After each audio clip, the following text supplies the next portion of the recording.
Ay, good morning. Good morning to all. Eto reaction lang doon sa kay Kapisot. Grabe yung mga padahak mo noon, oy, padi. Hindi ganoon.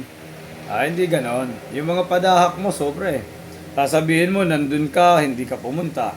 Tapos parang yung datingan sa'yo, ini-ignore mo ang judiciary. Wala kang respeto sa judiciary, Kapisot. Hindi tama yung ganoon. Ang may patawag, piskalya. Sabihin mo, tatlong ulit naman ang patawag. Lul, sa piskalya, pagka nag-schedule ng preliminary investigation, isang bisis lang yan. Hindi po yan barangay. Yung sinasabi nyo kasing tatlong beses na pagharap, yan po ay kung barangayable ang kaso. Ang cyber libel case po ay criminal case. Hindi po siya barangayable case na pwedeng arigluhin sa barangay. Ano po? Kaya iyan, pagka yung nag-schedule, abay dapat sumipot ka. Por respeto, sa atin po namang sa atin po namang judiciary. Hindi pa pwedeng ganoon kasi fiscal's office po 'yan. Pag hindi ka sumipot, dun sa iyong sa patawag na preliminary investigation, abay waiver po 'yan on your part para masagot mo ng malinaw yung mga itatanong ng piskal tungkol po sa iyong kaso. 'Di ba? Waiver 'yon. Puntos mo sana yun, pagkakataon mo sana para makapagpaliwanag ng maayos. Pero binaliwala mo at inuna mo yung kayabangan mo. Kayabangan nga ba na matatawag Kapisot o takot ka lang na harapin? Sasabihin mo pa, kaya hindi ka sumipot, ginamit mo yung kukote mo. Paano ka nagkaroon ng kukote? Hindi mo ginamit yung kukote mo kasi kung ginamit mo yung kukote mo, haharap ka sa patawag ng piskalya. Hindi pa pwedeng ganon.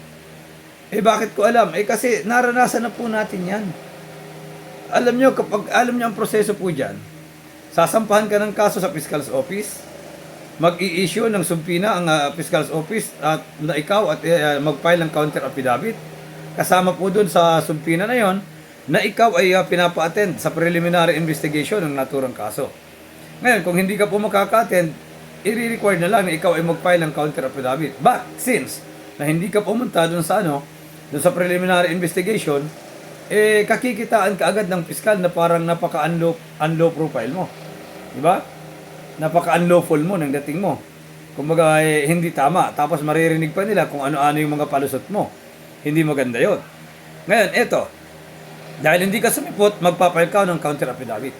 Pag nakita ng piskal yung counter affidavit mo, babasahin nila, pag-aaralan nila, at titignan yung complaint sa'yo kung mayroong prima facie. Pag may prima facie evidence po yan, maglalabas po ang piskal ng resolution. Tungkol po naman doon sa kaso. Kung may prima facie evidence. Maglalabas po ang piskalya ng resolution na may prima facie evidence.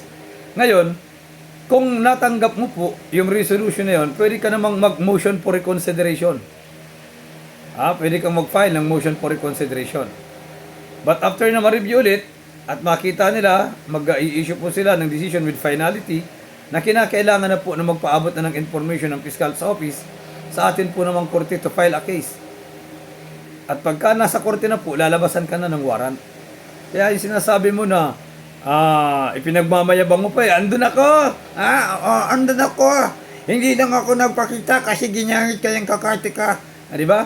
Para kang sibagsbani. Nakikita ko sa iyo, nagyayabang ka sa isang bagay na kulang ka naman sa kaalaman. Di ba? Katulad ng ginawa mo na pagbabalahura sa mag-ama ni Kuya Val at ni Kuya Rab. Naghahamon-hamon ka ng debate. Yun nga rin pagharap sa korte, sa piskalya, hindi mo magawa. Ano yan? Naglulukuhan ba tayo dyan, boss?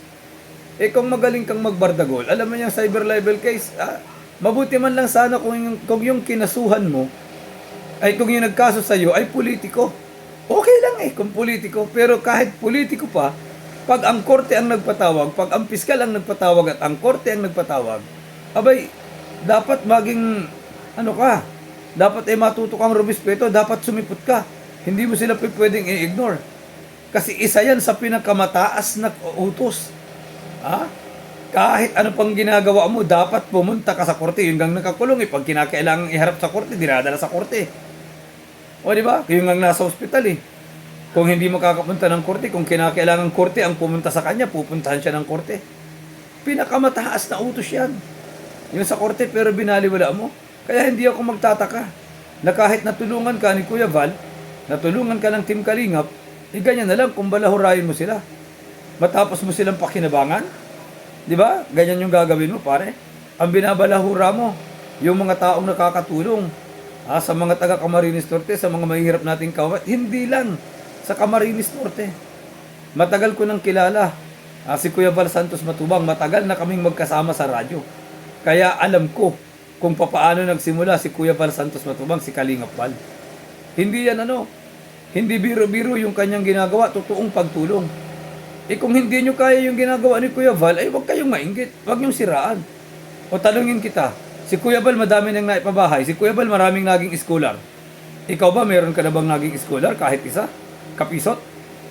Meron ka na bang naipatayo na bahay ng isang mahirap na walang bahay kahit isang poste man lang? May naipatayo ka ba? May naibigay ka ba kahit isang simento sa mga walang bahay? O kahit isang kubiko ng buhangin? Baka wala ka pang naibibigay, kapisot. Kaya wag mo kaming pagmalakihan. Diba? Wag mo kaming pagmayabangan, kapisot. Diyan sa mga ang pinaggagawa mong yan. Di ba? Kung balahurain mo si Kuya Val, akala mo pagkagaling-galing mo na, akala mo marami ka nang natulungan. Wag ganun, boss. Wag ganun, idol. Matuto naman tayong remespeto.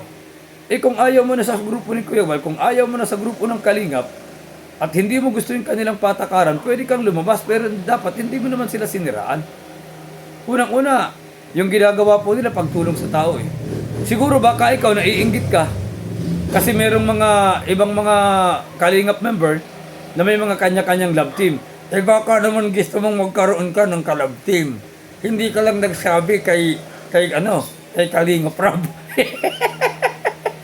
O di ba? Baka naman gusto mo meron ka rin ka-love team. Hindi ka lang nagsabi kay Kalingap Rob. O, gag ka, boss. Wag ganon. Pagka pinatawag ka ng korte, pumunta ka. Hindi yan barangayable.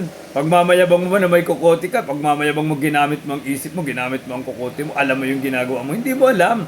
Kasi kung alam mo, yung bigat ng ginagawa mo, kung alam mo yung mga hakbang na ginagawa mo, hindi mo gagawin na i-ignore mo ang fiscal's office.